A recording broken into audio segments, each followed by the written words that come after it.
वर्णं सुहितयवतार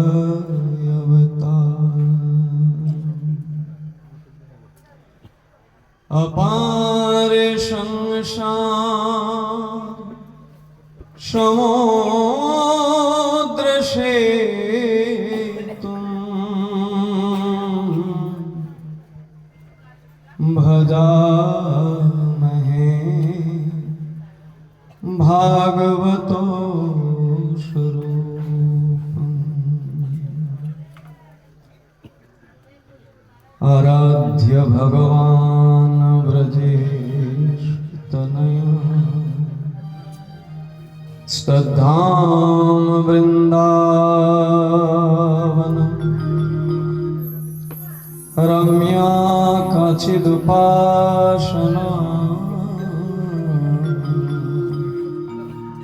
ब्रजवधूवर्गेण जा कल्पिता श्रीमद्भागवतं प्रमाणयमलं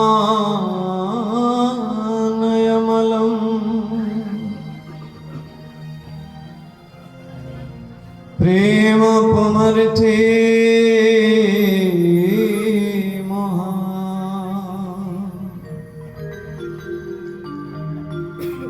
श्री चैतन्य महाप्रभुर्मतमिदं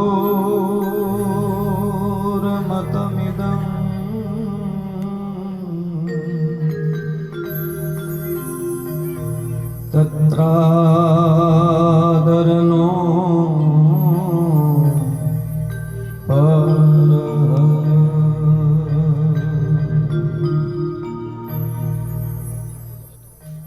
कलियुग पावन अवतारी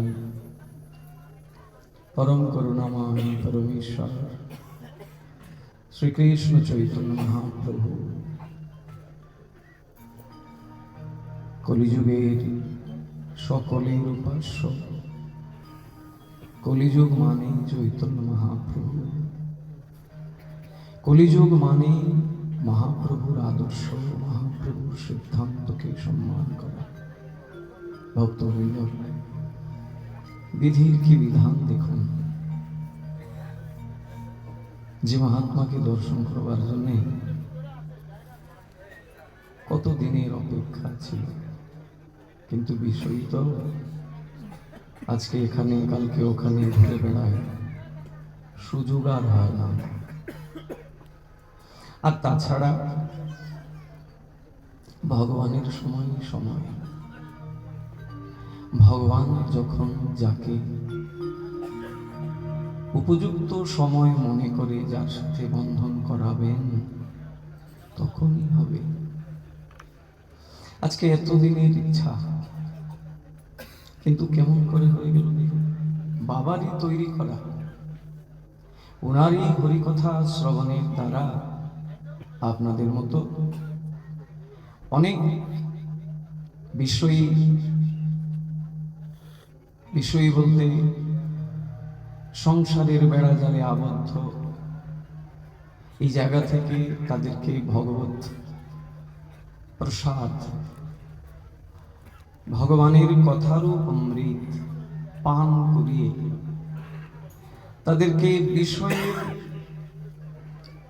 ব্যস্ততার মধ্যে থেকেও তাদেরকে কি করে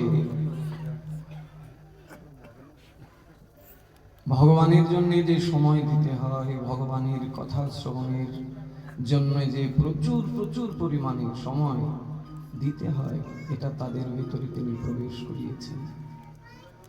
ভগবানের কৃপা তাতে কোনো সন্দেহ নেই, ভগবানই করেন কিন্তু মাধ্যম তৈরি করেন। এই বাবা হচ্ছে মাধ্যম, মেডিয়েটর।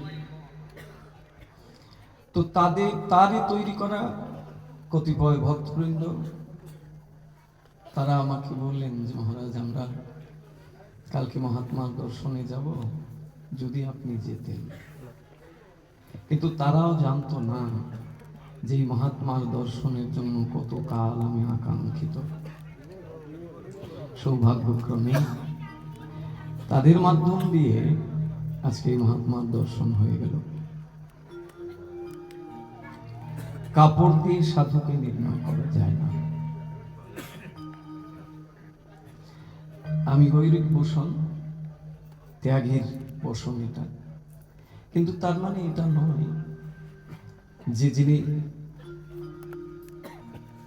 তথাকথিত সংসারের মধ্যে আছেন তার মধ্যে বৈরাগ্য থাকতে পারে না।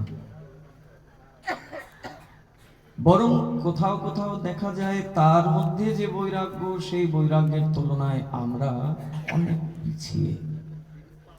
বৈরাগ্যের চিহ্নটা শুধু বাইরে ধারণ করেছি, কিন্তু ভেতরে সেই বৈরাগ্যকে নিতে পারিনি।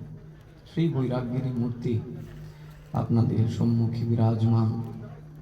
শ্রী ব্রজমণ্ডলীর মুকুটমণি স্থান শ্রী রাধা কুণ্ডের প্রাক্তন মহান্ত মহারাজ অনন্ত বিভূষিত অষ্টোত্তর শত বিষ্ণুপাদ শ্রী শ্রীল অনন্ত দাস বাবাজি মহারাজের অত্যন্ত সুপাত্র প্রপূজ্য চরণ বিল্লমঙ্গল দাসজি মহারাজের চরণ কমলে অসংখ্য অসংখ্য কোটি দণ্ডবত নিবেদন করত। শুধু এইটুকুই বলবো ওনাকে যে কৃপা করে আজকে আমাকে শ্রোতার আসনে রাখবেন, কারণ এই আসনে বসতে বসতে এত অহংকার হয়েছে না, এত অভিমান হয়ে গেছে। এই মহাত্মাদের সঙ্গ করলে যদি একটু অভিমান থেকে নামতে পারি, কারণ মহাপ্রভু বলছেন দিনের অধিক দয়া করেন ভগবান, কুলীন ধনী পণ্ডিতের বড় অভিমান। আমরা সেই অভিমানের স্তরে বসেছি। সেই জায়গা থেকে তার মতো ভক্তরা আমাদেরকে যেন অভিমান থেকে দূরে সরিয়ে আনেন। হরিকথা এমন একটা বিষয় ভক্তবৃন্দ, এই কথাই পারে একটা জীবের হৃদয়ে অনুশোচনার দাবাগ্নি তৈরি করতে। অন্য কোনো সাধনার দ্বারা সম্ভব নয়। বিশেষ করে কলিযুগ এটা। কলিযুগে কার কথা শুনতে হবে? যার তার কথা শুনলে হবে? কলিযুগে মহাপ্রভুর কথাই শুনতে হবে। আমরা কোথাও কোথাও এরকমও বলতে শোনা যায় যে গুরুদেবের মতকে উল্লঙ্ঘন করে কারোর মতকে তো স্বীকার করা যায় না। অবশ্যই না, গুরুদেবের মতই শিরোধার্য।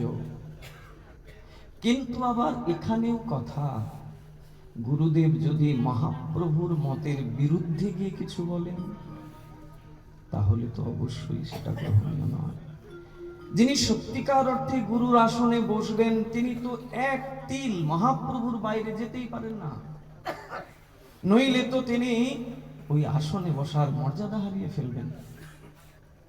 তাই সবচেয়ে বড় যে বিষয়, মহাপ্রভুর মতই আমাদের সকলের মত।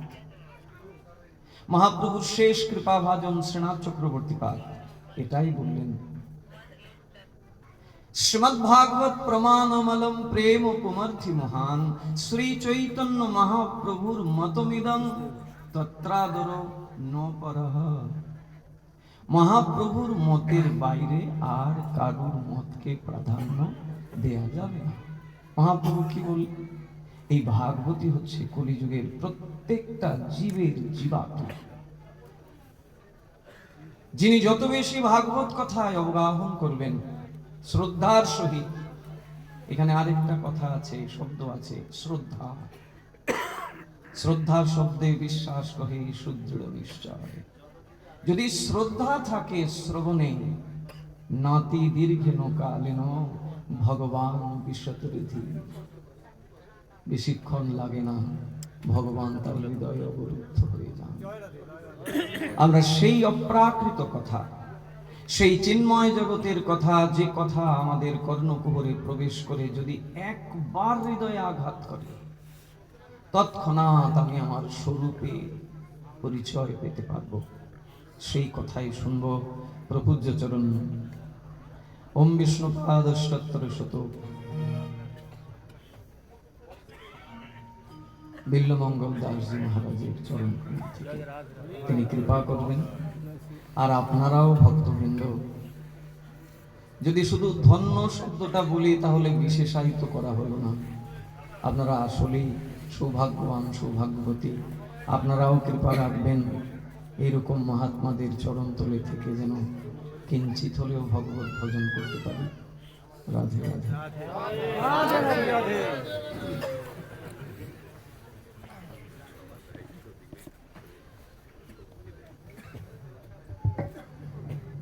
জয় শ্রী রাধে। যস্য প্রসাদাদ ভগবত প্রসাদ, যস্য প্রসাদন্ন গতি কুতোপি, ধায়ং স্তবতস্য যশস্ত্রী সন্ধম, বন্দে গুরু শ্রীচরণারবিন্দম।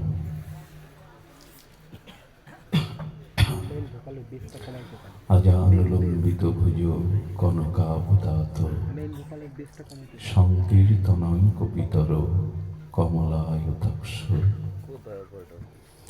বিশ্বম্ভর দ্বিজবর যুগধর্মপাল, বন্দে জগৎপ্রিয় কর করুণায় অবতার। নম ত্রিকাল সত্তায় চ জগন্নাথ সুতায় চ, সভিত্রায় সপুত্রায় সকলত্রয়তি নমঃ। বরহাপিরাভিরামং মৃগমদতিলকং কুণ্ডলকান্তমগণ্ডং, কঞ্জক্ষং কুম্ভকণ্ঠং স্মিত শুভগমুখং স্বাধুরেণস্তবেনু, শ্যামাং শান্তং ত্রিভঙ্গং রবিকর বসনং ভূষিতং বৈজয়ন্তঃ, বন্দে বৃন্দাবনস্থং যুবতী শতবৃতং ব্রহ্মগোপালবেশম। তপ্তকাঞ্চন গৌরাঙ্গী রাধে বৃন্দাবনেশ্বরী, বৃষভানুসুতং দেবী স্ত্বং নমামি হরিপ্রিয়ে। তুলসী কাননং যত্র যত্র পদ্মবনানি চ, পুরাণ পঠনং যত্র তত্র সন্নাহিত হরি। বাঞ্ছা কল্পতরুশ্চ কৃপা সিন্ধুভ্যেব চ, পতিতানাং পাবনেভ্যো বৈষ্ণবেভ্যো নমো নমঃ। মূকং করোতি বাচালং পঙ্গুং লঙ্ঘায়তি গিরিং, যৎকৃপাতমহং বন্দে পরমানন্দমাধবম। নারায়ণং নমস্কৃত্য নরং চৈব নরোত্তমং, দেবীং সরস্বতীং ব্যাসং ততো জয়মুদরায়ত। ওম নমো ভগবতে বাসুদেবায়। জয় রূপ সনাতন ভট্ট রঘুনাথ, শ্রীজীব গোপাল ভট্ট দাস রঘুনাথ। এই ছয় গোস্বামীর করি চরণ বন্ধন, যাহা হইতে বিঘ্ন নাশ অভীষ্ট পুরাণ। দুর্গমে প্রতিমেন্দস্য স্খলদ পাদ গতির মোহ, সকৃপা যষ্টিদানেন সন্ত সন্ত বলম বলম। শ্রী গুরু প্রেমানন্দে।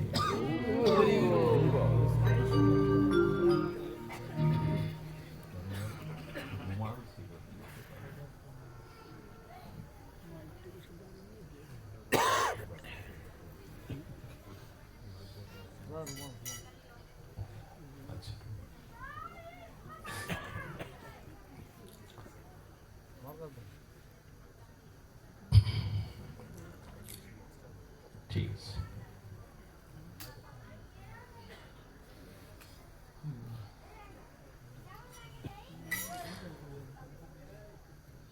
আয়ু হরতি বৈ পুংসাং বোদং চ তং চ জন্মংশ,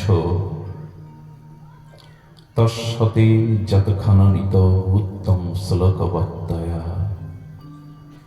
কলিযুগ পাবনাবতার পরম প্রেমময়, প্রেম পরতত্ত্ব সীমা, রাসবিলাসীর চরম পরিণতি, প্রেম বিভক্ত বিলাস শ্রীমূর্তি,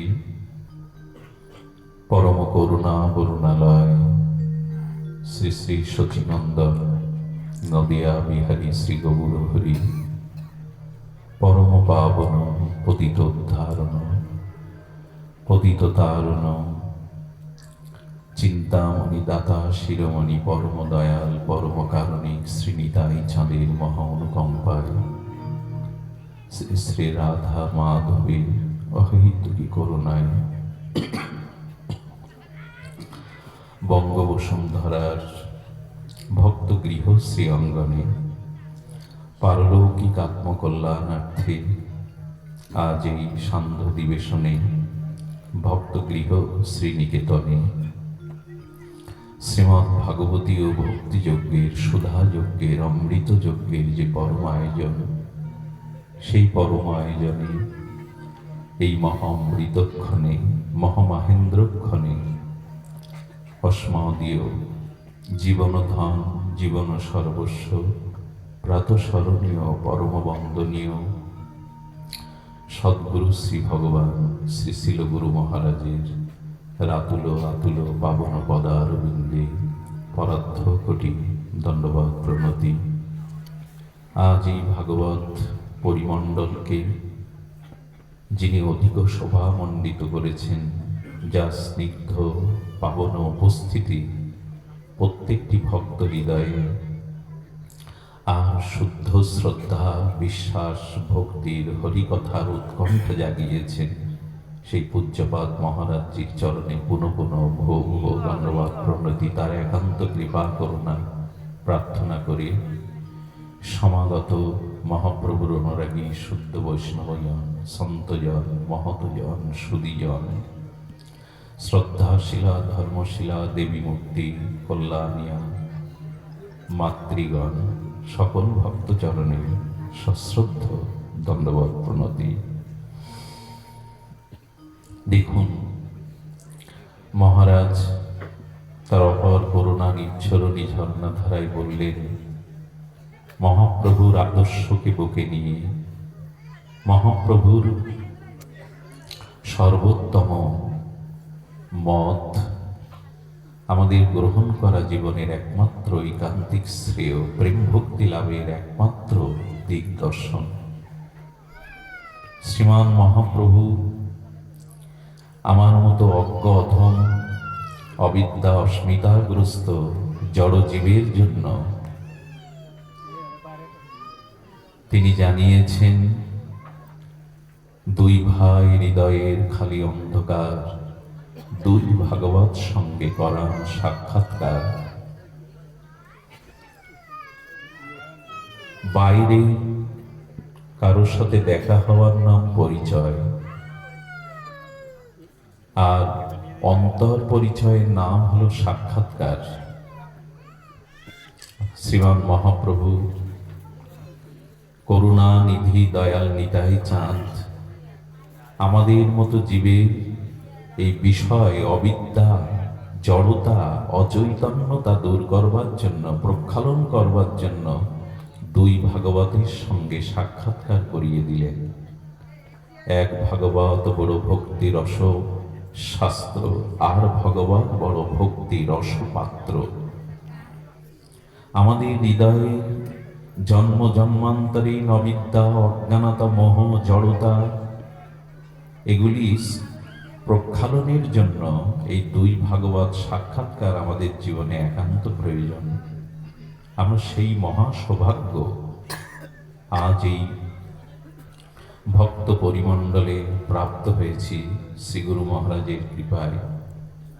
এখানে কি বলছেন দেখুন, শ্রী হরিকথা হরিনাম কীর্তন ব্যতীত মানুষের সমস্ত আয়ুই বৃথা।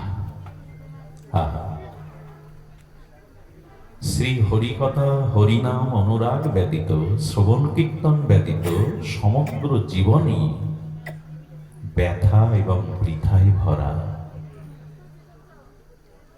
এবং যে মুহূর্তে মহৎ সান্নিধ্যে মহৎ চরণ প্রান্তে বসে অনুভব বেদ্য ভক্ত শ্রীমুখে ভাগবত সম্মুখে হরিকথা শোনার ভাগ্য প্রাপ্ত হয়ে সেই সময়টা আমাদের আয়ু হরণ করেন না ভগবান।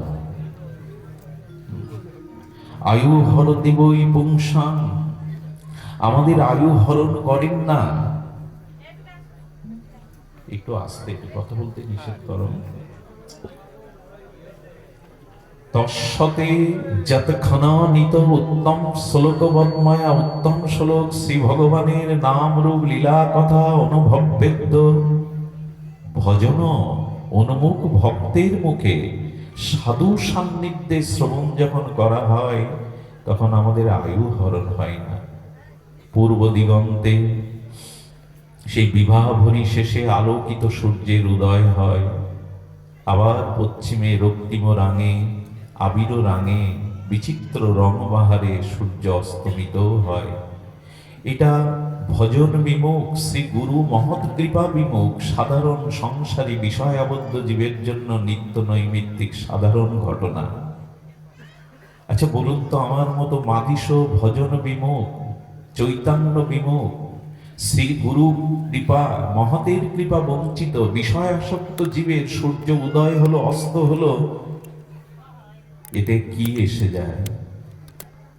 কিন্তু যারা শ্রী গুরু কৃপা ভাগবত কৃপা মহৎ অনুগ্রহ পেয়েছেন, তাদের কাছে সূর্য উদয়ের অস্ত বিষয়ী সাধারণ ব্যক্তির মতো নয়।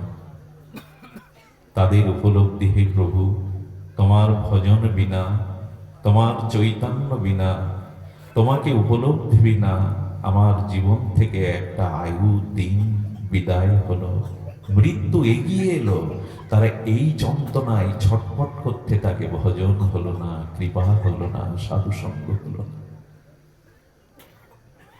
এই জন্য শাস্ত্রেও বলেছেন, তান শৌচ শৌচ বিনাদ অনুশোচ হরে কথায়াং বিমুখ নগেন। শ্রী হরিকথা শ্রবণে বিমুখগ্রস্ত জীবকে পাপী অপরাধী বলেছেন, ক্ষমা করবেন। যাগ যজ্ঞ তীর্থযাত্রা পূর্ণাদি কর্ম করলেও যারা শ্রী হরি কথাতে বিমুখ, যারা হরি নামে বিমুখ, তাদেরকে নাম অপরাধ বা অপরাধী বলা হয়েছে। কারণ অন্য যত শুভ কর্ম এবং আমাদের পুণ্য কর্ম আছে, সেই কর্ম করেও যদি হরি কথাতে রুচি না হয়, অমল পুরাণ সর্ববেদান্ত সার ভাগবত অভিন্ন গোবিন্দ কলেবার বলে দিয়েছেন, শ্রম এবহি কেবলম। যদি বিশ্বাসকেন কথা সুজ ন উৎপাদায়েদ যদি রতিং শ্রম এবহি কেবলম। ওগো, শ্রী গৌর গোবিন্দের নাম রূপ লীলা ধামে যদি তোমার রুচি না হয়, সর্বোপরি হরি কথাতে যদি রুচি না হয়, শ্রম এবহি কেবলম। হরি কথাতে আমাদের রুচি একান্ত প্রয়োজন। যতদিন তা না হচ্ছে, দেখুন, হরিকথা শ্রবণ, সাধু সমাগম, সাধু সঙ্গ, মহৎ সঙ্গ, হরিকথা প্রসঙ্গ তখনই লাভ হয়। এক অশেষ বিশেষ ভগবান কোন জীবের প্রতি যখন বিশেষ করুণা বা কৃপা দৃষ্টি দেন, তখন আর অনন্ত অনন্ত জন্মের সুকৃতি পূর্ণ কর্ম একত্রিত সঞ্চিত হলে সেই পূর্ণ কর্মের দ্বারা ভাগবত শ্রবণে কৃপা হয়। আচ্ছা, ভগবত কৃপায় হরিকথা শ্রবণ, সাধু সমাগম, সাধু সঙ্গ, এটা কেমন? আর পুণ্যের দ্বারা যেটা হয়, বলেন দেখুন, বহু জন্মের সুকৃতি পূর্ণরা স্বীকৃত একত্রিত হলে ভগবান সেই জীবকে কৃপা করে তার হৃদয়ে প্রেরণা দিয়ে সাধু সঙ্গ হরিকথায় নিয়ে যান।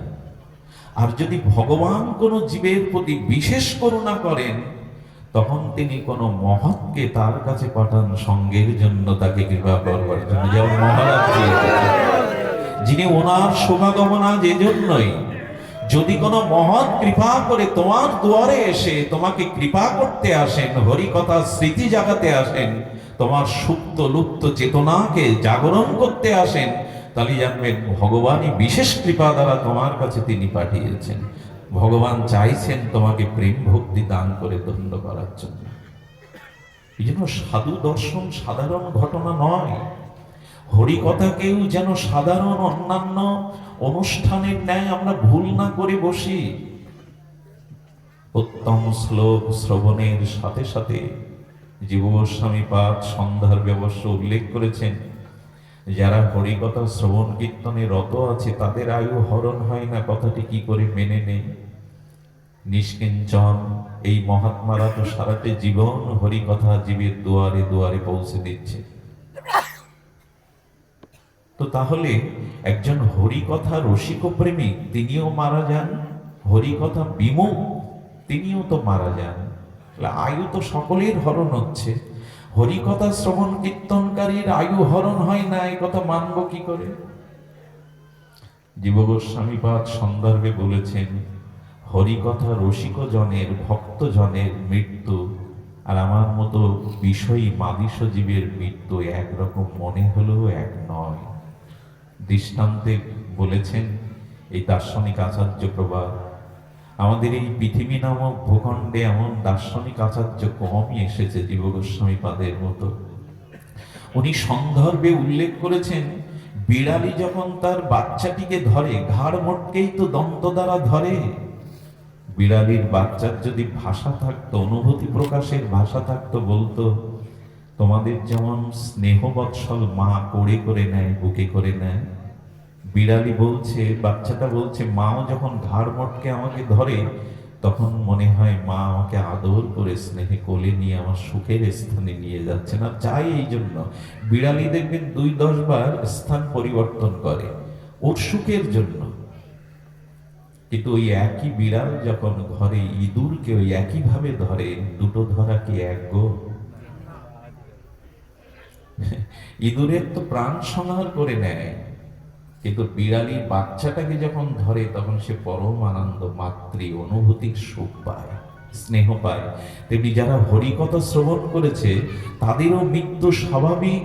এই চিরন্তন সত্য, ধ্রুব সত্য মৃত্যু আসবে, কিন্তু মৃত্যুর সময় এই হরিকথা প্রেমিক রসজ্ঞ ভক্তকে ভক্তি দেবী কোল বাড়িয়ে নিতে আসবেন, তাকে তো বদনের মধ্যে দেবেন না। এই জন্য দুজনের মৃত্যু এক নয়। এই জন্য হরিকথা শ্রবণ রুচি আনুন, জীবনে হরিকথাতে রুচি আনুন, না হলে শ্রম এবহি কেবলা। হোক সে যুবতী, হোক সে সুন্দরী, যুবতী রত্ন সুন্দরী হোক, তাকে সালঙ্করা করে স্বর্ণ অলঙ্কারে ভূষিতা করা, কিন্তু রমণীর অঙ্গে যদি বস্ত্রখণ্ড না দেয়া হয়, সে সুন্দরী যুবতী সালঙ্করা হলেও তো ধিক্কৃত। তেমনি তুমি পূর্ণ যাগ যজ্ঞ কর্মাদি দান ধ্যান ব্রত করো, অথচ ভগবান নামে শ্রীহরির গুণগাথাতে যদি রুচি না হয়, ওই বস্ত্রহীন যুবতী রত্ন তার মতো ধিক্কৃত হবে, বৃথা যাবে। এই জন্য কৃপা করে শ্রীহরির কথাতে আমাদের রুচি আনতে হবে। শুধু ভক্তগণ, নির্দেহ আদ্যং সুলভং সুদুর্লভং পলবং সুকল্পং শ্রীগুরু কর্ণ ধারণ। আমাদের প্রথমেই শ্রীগুরু চরণাশ্রয় করতে হবে। দেখুন, এই হরিকথাতে রুচি, হরিনাম, ব্রজনিষ্ঠা, ধামনিষ্ঠা, নামনিষ্ঠা, তুলসী নিষ্ঠা, প্রসাদে নিষ্ঠা, চরণামৃতে নিষ্ঠা, বৈষ্ণবের চরণ ধুলিতে নিষ্ঠা, এগুলি শ্রীগুরু করুণা ছাড়া, শ্রীগুরু চরণাশ্রয় ছাড়া তো হবে না। আমি অজ্ঞ অধম, আমি অন্ধ ছিলাম। ভজন কাকে বলে, সংকীর্তন ধর্মের মহিমা কাকে বলে আমি তো জানতাম না। শ্রীগুরুদেব হাতে ধরে তার জ্ঞানাঞ্জন শলাকা দিয়ে জন্ম জন্মান্তরীণ অবিদ্যা ঘুচিয়ে দিয়ে ভজন মন্দিরে, প্রেম মন্দিরের দুয়ারে আমাকে হাত ধরে পৌঁছে দিলেন। গুরু পাদ পদ্ম আশ্রয়ই আমাদের ভজনের প্রারম্ভ, শুভারম্ভ, গুরু কৃপা। দেখুন, শ্রীগুরু হলেন ভবরোগ নিবারক, শ্রী গুরুদেব হলেন ভবসাগর তারণের একমাত্র কারণ। আচ্ছা, লক্ষ্য করুন, ভবরোগ কাকে বলে? যা গুরুদেব নিবারণ করেন। ভব বলতে তো সংসার জগৎ, আর রোগ বলতে পুনঃ পুনঃ জন্ম মৃত্যু চক্রে বারবার আসা, এটাই তো রোগ। প্রকৃত জীবের রোগ কোনটি?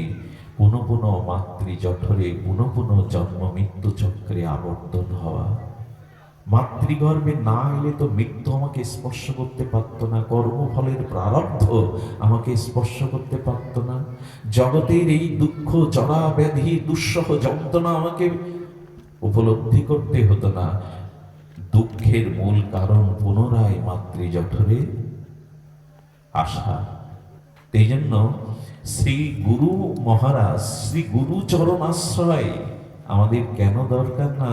ভব রোগ ও বিনাশক গুরুদেব। এই পুনঃ পুনঃ জন্ম মৃত্যু জগতে আসা এই ভবরোগী শ্রী গুরু পাদ পদ্ম আশ্রয় একমাত্র দূর হয়। এই রোগ একমাত্র নিরাময় হয় শ্রী গুরুদেবের চরণ আশ্রয়ে। আর শ্রী গুরুদেবের করুণা দেখুন, ভাগবত উল্লেখ করেছেন, ভগবান কপিল দেবাহুতি মাকে বর্ণনা প্রসঙ্গে বলেছেন, মহাপ্রভু জগৎমাতা সচিমাকে বলেছেন গর্ভের যন্ত্রণার কথা।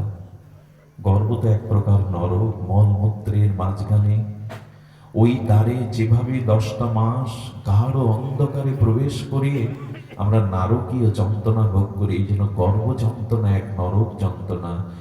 শ্রী গোবিন্দ দেখবেন উত্তরার গর্ভে অভিমন্যুকে বাঁচানোর জন্য সেই নরগ্রূপ গর্ভেও প্রবেশ করলেন জগৎগুরু ভগবান।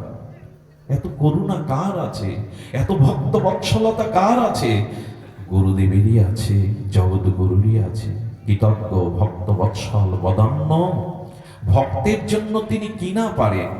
সেই ভগবানের যদি অনুরাগ না জন্মায়, সেই ভগবানের নাম রূপ লীলা কথাতে যদি আমাদের রুচি না হয়, তবে এই জীবন বৃথা এবং ব্যর্থ।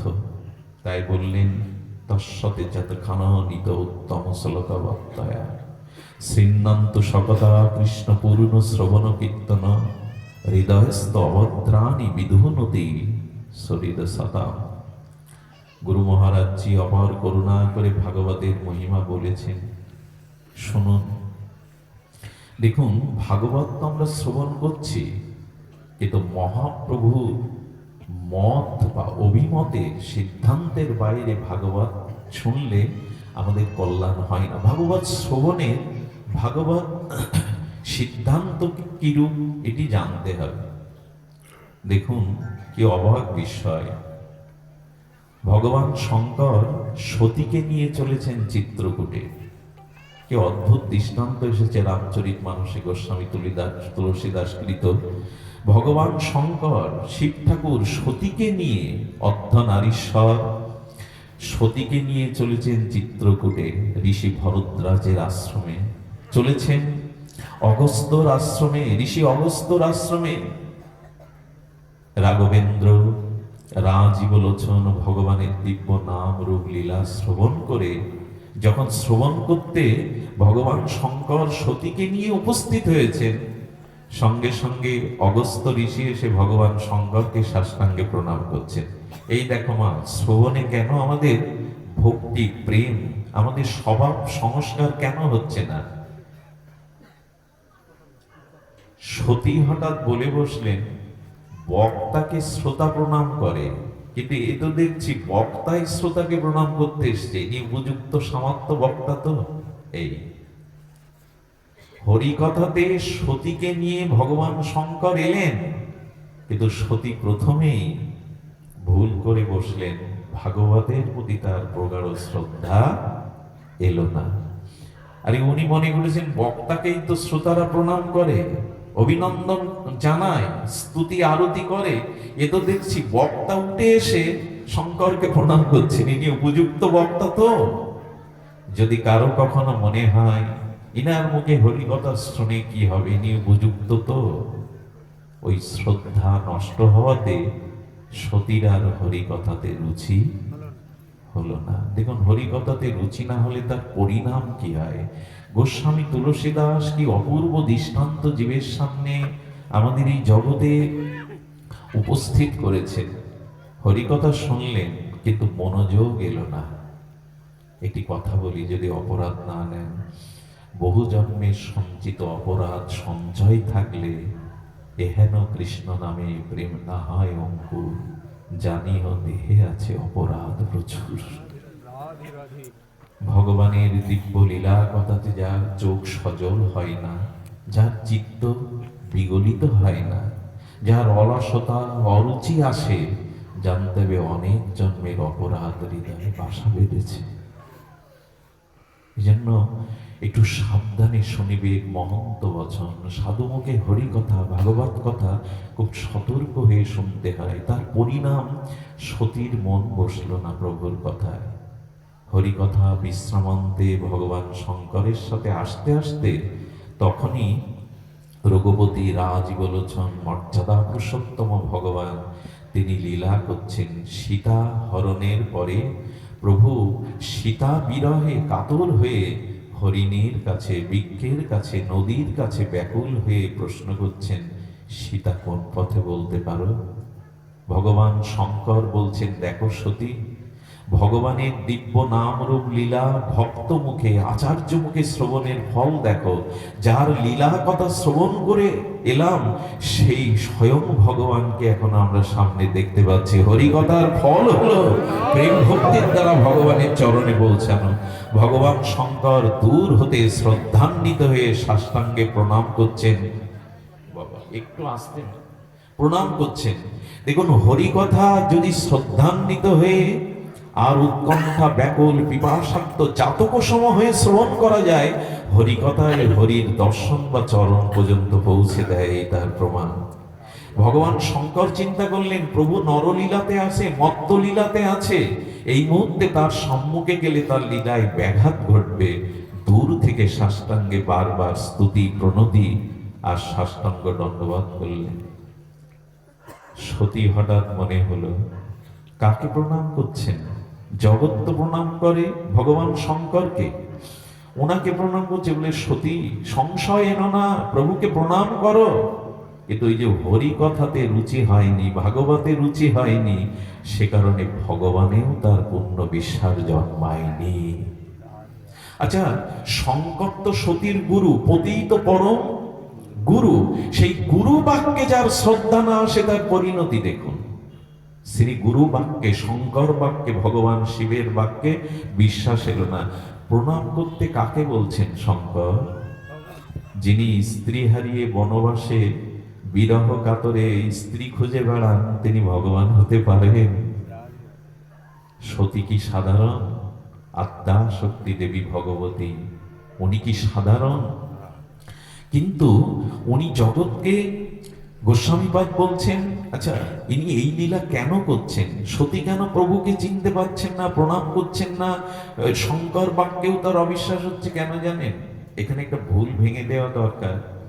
দেখবেন, শিশু সন্তানকে এক পা দুপা করে হাঁটি হাঁটি পা পা করে যে মা তাকে হাঁটতে শেখায় না, সেই মায়ের একটা কৌশল দেখবেন, সন্তানকে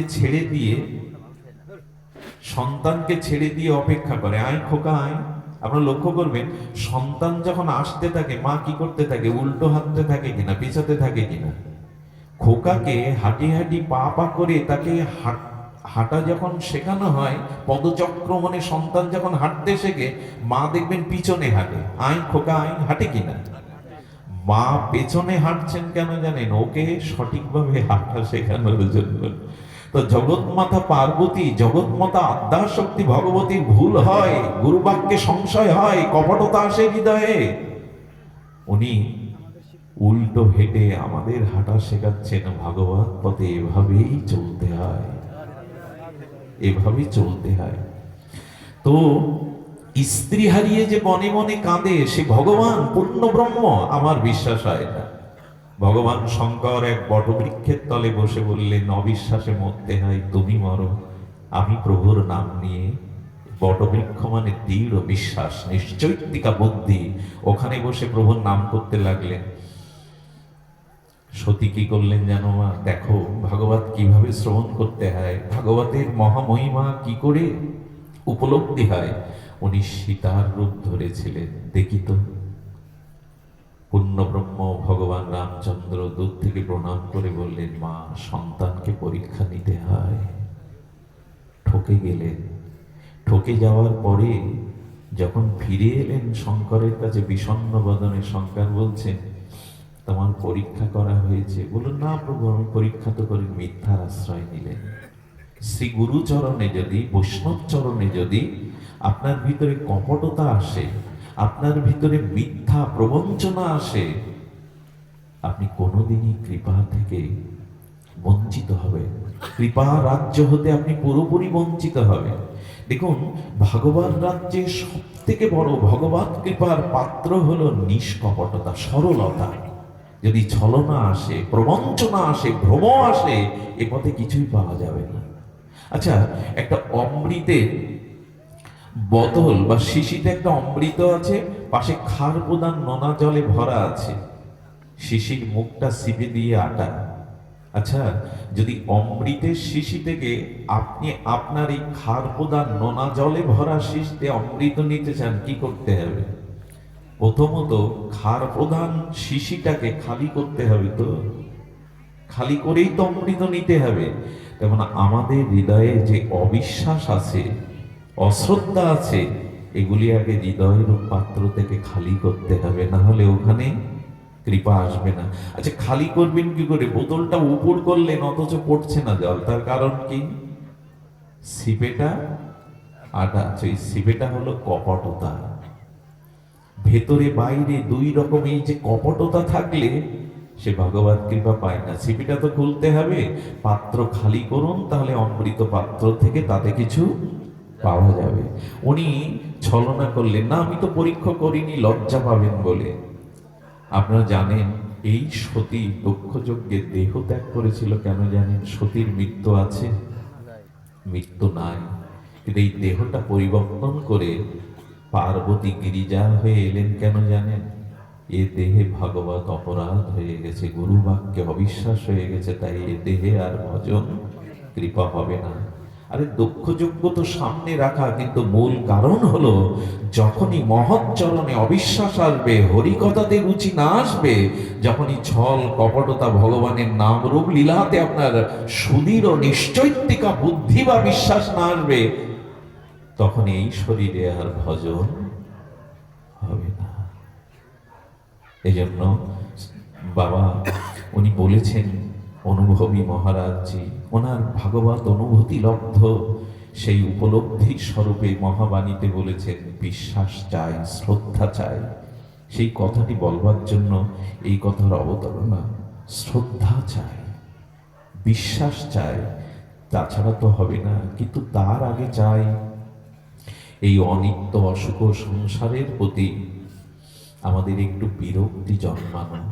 দেখুন, আমরা স্ত্রী পুত্র সংসার বিত্ত বৈভব মান সম্মান পদমর্যাদা নিয়ে আছি, কিন্তু সংসারে থাকার বিদ্যাটি শ্রীগুরু করুণা হলে, ভাগবতের করুণা হলে আমরা উপলব্ধি করতে পারবো সংসারে আসক্তি শূন্য জীবন যাপনই হলো ভক্তি প্রেম লাভ মুক্তির একমাত্র উপায়।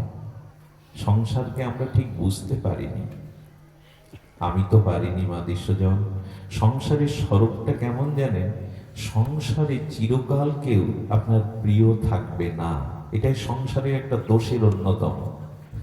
একটা দৃষ্টান্তে বলেছেন আমাদের এক মহারাজ, আচ্ছা আপনি খুব তাপদাহ গরমে যদি মানে সেই 48 বা 45 ডিগ্রি তাপের সময় কোনো ঘরে গিয়ে এসি ছেড়ে দেন, এয়ার কুলার ছেড়ে দেন, ওর থেকে সুখ পাবেন কিনা? বাবা আর একটু বাড়িয়ে দাও, বেশ সুখ হচ্ছে, শরীরে বেশ আরাম হচ্ছে। তো তখন ওই এয়ার কুলার বা তখন আপনার ঠান্ডা মেশিনটা আপনার প্রীতির কারণ হবে, বন্ধু সুলভ আচরণ করবে। আচ্ছা, এখন যদি এয়ার কুলার ছেড়ে দেওয়া যায়, একই ঘর একই ব্যক্তি একই মেশিন, সুখ পাবে? আনন্দ পাবে বলে, আরে বাবা জ্বালাতন করছো কেন, ওগুলো বন্ধ করে দাও, কষ্ট দিচ্ছ কেন? সংসারের স্বরূপটা আজ যাকে প্রিয় রাখছে সময়ের ব্যবধানে, সেই আপনার অপ্রিয় হয়ে উঠবে। এই সংসার বস্তু ব্যক্তি ঘটনা পরিস্থিতি কখনো আপনার চিরদিন প্রিয় থাকবে। আজকে যে প্রেয়সীর মুখ না দেখলে আপনার দিন ভালো যায় না, একদিন ওই প্রেয়সীর মুখ দেখলে বলবেন, তোমাকে দেখলে আমার জীবন অতিষ্ঠ হয়ে ওঠে, চোখের সামনে সরে দাঁড়া। সংসার কারো চিরদিন প্রিয় হতে পারে না, সংসারের কোনো বস্তু ব্যক্তি ঘটনা চিরদিনের প্রিয়তা থাকে না। প্রিয় তো আত্মাতে, প্রিয় তো প্রেমে, ভক্তিতে। সংসারকে এই জন্য খুব গাঢ় আসক্তি প্রীতিতে জড়াতে যাবেন না। কারণ আজ যে বস্তু, ব্যক্তি, ঘটনা আপনার কাছে অনুকূল, দুদিন বাদে সেটাই প্রতিকূল হয়ে উঠবে, সেটাই শত্রু হয়ে উঠবে। সব থেকে বড় দৃষ্টান্ত তো ভাগবতে। ভোজরাজ কংস দেবকীর প্রতি, তার বোনের প্রতি এত স্নেহ যে বিবাহোত্তর কালে তাকে, অর্থাৎ বসুদেব দেবকীকে নিজে রথের সারথি হয়ে পৌঁছে দিতে যাচ্ছেন। বলুন তো কত মমতা! বারবার ভগিনীর মুখপানে চাইছে, বারবার তার চোখ সজল হয়ে উঠছে, তোকে হাতে করে আজকে পৌঁছে দেবে শ্বশুরালয়ে। কতটা প্রীতি থাকলে একজন রাজা তার ভগ্নিপতি এবং ভগ্নীকে স্নেহ দেয়, তিনি রথের সারথি হয়ে পৌঁছে দিচ্ছেন। কিন্তু সংসার কেমন ছিল সুখদেব বলে চলেছেন তার অমৃত তত্ত্ব নির্ঝরণী সিদ্ধান্ত মঞ্জুষায় বলেন, এই দেখো, যেই আকাশবাণী হলো অষ্টম গর্ভের সন্তানের মৃত্যুর কারণ হবে, সঙ্গে সঙ্গে খোলা তলোয়ার বের করে চুলমুনি ধরেছে। এই হলো সংসারের প্রীতি। আত্মনস্ত তু কামায়া সর্বং প্রিয়ং ভবতি। যার কাছ থেকে তুমি স্নেহ পাও, প্রীতি পাও, সুখ পাও, তাকে তোমার প্রিয় মনে হয়। কিন্তু যেদিন আর তোমাকে কেউ সুখ দিতে পারবে না, আনন্দ দিতে পারবে না, সেদিন হয়ে যাবে তোমার চিরশত্রু। এরই নাম সংসার। কেন আটকে আছি? কেন এতে আমরা আটকে আছি? এই সংসার চিরদিন সুখপ্রদ নয়, এটা অসুখ, অনিত্য, কাল কবলিত। অনিত্য শব্দের সংজ্ঞা এমন এসেছে যায় যা চিরস্থায়ী নয়, তাকে বলে অনিত্য। এবং সংসার কেমন জানেন? স্নেহবৎসল স্নেহবতী মা তার বুকের রক্ত স্নেহর প্রগাঢ়তায় দুগ্ধ হয়ে সন্তানকে দুগ্ধপানে রত, আর স্থূল আনন্দে সন্তান সেই দুগ্ধ পান করছে। আচ্ছা, প্রকৃতির নিয়মে 2-10 বছর পরে মায়ের স্তনে দুগ্ধ তত্ত্ব থাকবে, আর সন্তান যখন কিশোর হয়ে যাবে তখন মার কোল মানাবে। এরই নাম অনিত্য। একদিন ছিল, আজ আর নেই। তো সংসারের সব বস্তু, ব্যক্তি, ঘটনা, পরিস্থিতি অশুভ, অনিত্যের ধ্বংসের দিকে যাচ্ছে। তাই আছে আছে সংসার করতে হয়, টাকা রোজগার করতে হয়, কিন্তু আসক্তিটা ভগবানের প্রতি দাও। একটা মার্মিক কথা এসেছে আমাদের ভাগবত টিকাতে। দেখুন, আমাদের মাঝে দুটি জিনিস আছে, একটা হলো মন, মনের অনুরাগ, আর একটা হলো আমাদের মস্তিষ্কে বুদ্ধি। সংসারকে বুদ্ধিটা দিন, আর মনের ভালোবাসাটা ভগবানকে দিন, শ্রীগুরুকে দিন। আমরা উল্টে ফেলেছি। আমরা মাঝে মাঝে বিচার করি, একটু বয়স হচ্ছে, কখন মৃত্যু আসবে, রোগ শোক আসবে, একটু ভগবানকে ভজন করি। আর ভালোবাসা দিয়েছি স্ত্রী, পুত্র, দেহকে ও সংসারকে। এই জন্য অনুরোধ করব, শাস্ত্রী বলেছেন যে না, ভালোবাসাটা ভগবানকে দাও। গোবিন্দ বারবার চেয়েছেন, মন আমায় দাও, মনটা আমাকে দাও, নাহলে বড় ভুল হয়ে যাবে। ভুল তো আমাদের হয়েই গেছে, ভুল তো আমাদের হয়েছে, আরো কত ভুলের সম্মুখে আমরা জানি না।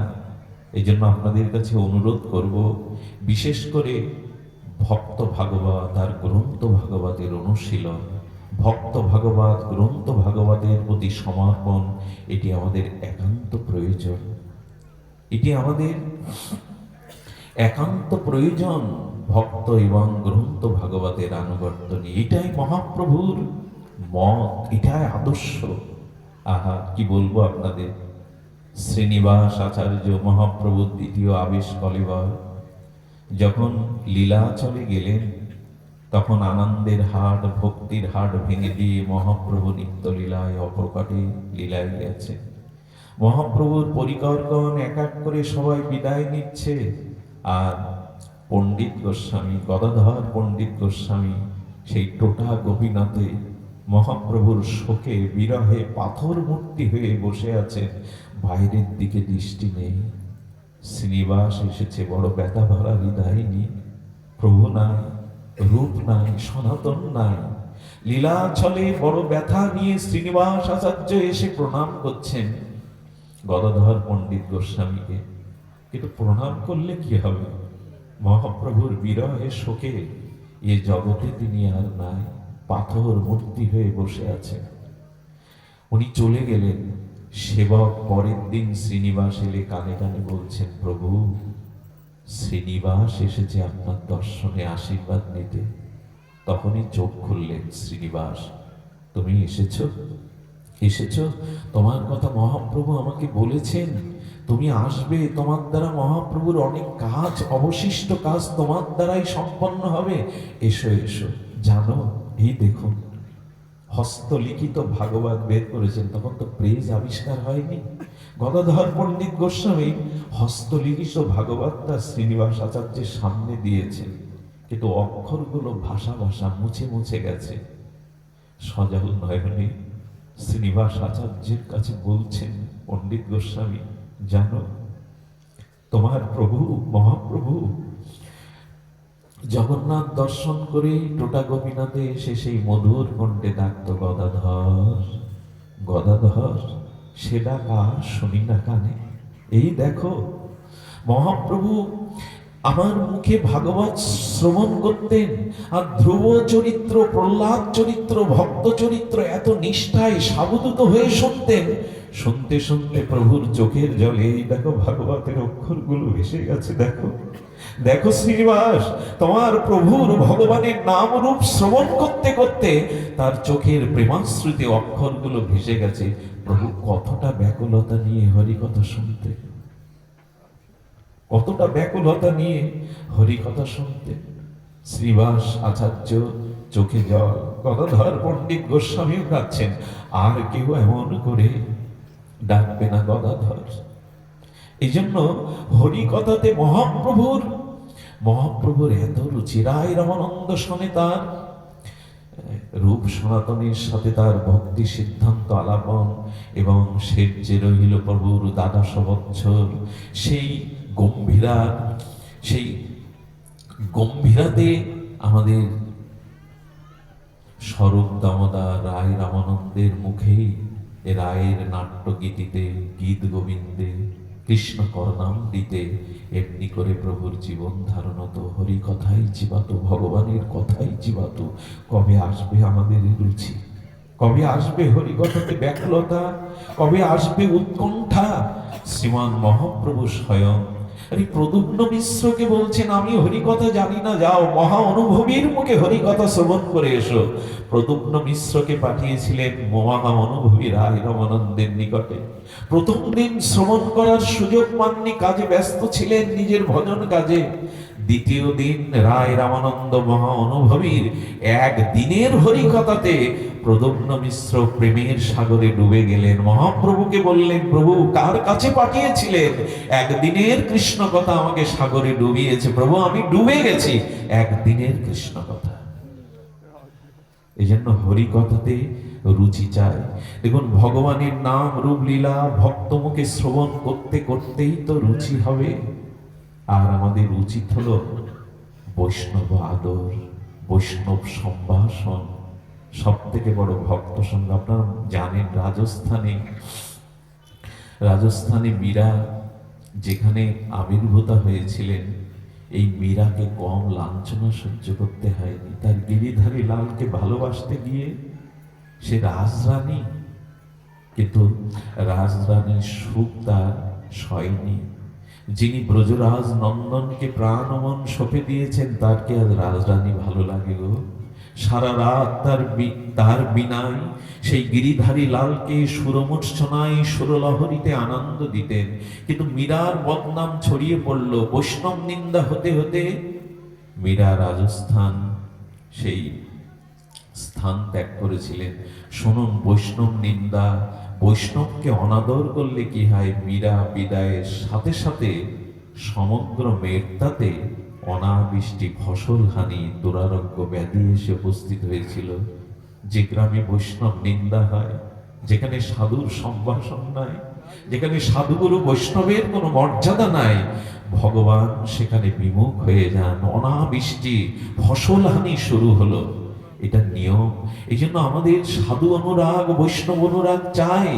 সাধুর চরণ ধুলিতে ছাড়া, সাধুর চরণ ধৌত জল ছাড়া ভক্তির বল কোথায়? কোথায় পাবো তার অধরামৃত ছাড়া? এই জন্য মীরা ব্রজে চলে গেলেন। বৃন্দাবনের অলিতে গলিতে সেই প্রেমে মত্ত হয়ে কখনো হাসেন, কখনো নাচেন, কখনো গীত করেন। একদিন এই ভাবাবেশে শুনলেন মথুরায় যায়। মথুরা থেকে এসে দ্বারকাধীশের কথা মনে পড়ল। মীরা দ্বারকায় গেলেন। মেঘতাতে রাজস্থানের লোক হাহাকার করতে লাগলো, মীরাকে কত নিন্দা করেছি, কত বদনাম করেছি, আজ আমাদের দুর্দশা ঘোচানোর জন্য মীরাকে চাই। জীবনে ভগবানকে পান আর না পান, যদি কোনো শুদ্ধ ভক্ত সঙ্গ পান, এটা ভগবান পাওয়ার থেকে বড় পাওয়া, এর থেকে বড় সৌভাগ্য আর হতে পারে না, এর থেকে বড় সৌভাগ্য হতে পারে না। মীরা দ্বারকায় গেলেন। দ্বারকাধীশের সামনে তিনি সুর সঙ্গীত সুধায় দ্বারকাধীশকে আনন্দ দিতেন, আর প্রাণের আকুতি নিয়ে বলতেন, এবার গ্রহণ করো। কেন দূরে রেখেছ আমায়? কেন আর তোমার স্বরূপধামে নিত্য লীলা থেকে আমাকে দূরে রেখেছ? এই ব্যাকুলতা আটটি দিন দিন বৃদ্ধি পেতে লাগলো। মেঘটা রাজস্থানের অনেক জন চলে গেল মীরাকে ফিরিয়ে আনার জন্য। শুধু ভক্তগণ, দ্বারকার মন্দিরে সেই মীরাকে অনুসন্ধান করতে করতে, তখন তো এত যোগাযোগ উন্নতি ছিল না, মোবাইলও ছিল না, যন্ত্র ছিল না, নেট ছিল না। তারা খুঁজতে খুঁজতে দ্বারকায় গেল। মীরাকে ডেকে প্রণাম করে বলছেন, মীরা, আপনি চলে আসার পরে মেঘটার অভিশাপ নেমেছে, আর সেখানে সবাই রোগ শোক যন্ত্রণায় চলছে। মীরা, একবার কৃপা করে তুমি তোমার পদধূলি মেঘটাতে দাও, না হলে সেখানে সবাই বড় কষ্ট পাচ্ছে। উনি ওনার চোখের জল দেখে বললেন, আমি দ্বারকাধীশের অনুমতি নিয়ে আসি। অনুমতি নিলে কে আর পাঠাবেন? সেই মন্দিরে প্রবেশ করলেন। দ্বারকাধীশের সামনে হাত বাড়িয়ে বললেন, আর কতকাল এই মরজগতে রাখবে? নাও প্রিয়, নাও, আমার জীবন যৌবন সর্বস্ব তো তোমাকে অর্পণ করেছি। শুনলে অবাক হবেন, পূজারী দেখছেন মীরা কেন ঠাকুরের ঘর থেকে বেরোচ্ছে না। পূজারী গিয়ে কি দেখলেন জানেন? দ্বারকাধীশের মুখের মধ্যে মীরা প্রবেশ করেছে, তার শাড়ির আঁচলটা মুখে বেঁধে আছে। এই হলো ভক্তের পরিণতি। ভক্ত সঙ্গ ভগবানও চান। মীরাকে আর এই জগতে রাখলেন না। বিরোহিনী মীরাকে, এই প্রেমিকের প্রিয়াকে নেওয়ার জন্য ভগবান আত্মসাৎ করে নিলেন। ভক্ত কত প্রিয় জানেন? হরিদাস ঠাকুরের সিদ্ধ বকুলে যখন মহাপ্রভু যেতেন, হরিদাসকে বারবার আলিঙ্গন করবার জন্য প্রভু ওরও ব্যাকুল হতেন, আর স্বভাবত দন্য হরিদাস পরপর পিছিয়ে যেত। মহাপ্রভু যতবার বক্ষে ধারণের জন্য, আলিঙ্গন জন্য এগিয়ে যেত, হরিদাস ঠাকুর স্বভাবত দন্য পিছিয়ে বলছেন, এ পামরকে ছুঁয়ো না প্রভু, এ অধমকে পামরকে ছুঁয়ো না, এ পাপীকে পিছিয়ে যেতেন। মহাপ্রভু বারবার বলতেন, প্রভু কহে তোমায় স্পর্শী পবিত্র হইতে, তোমার পবিত্র গুণ নাহি তো আমাকে হরিদাস, কেন পিছিয়ে যাও? আমি তোমাকে স্পর্শ করছি, আমি পবিত্র হব বলে।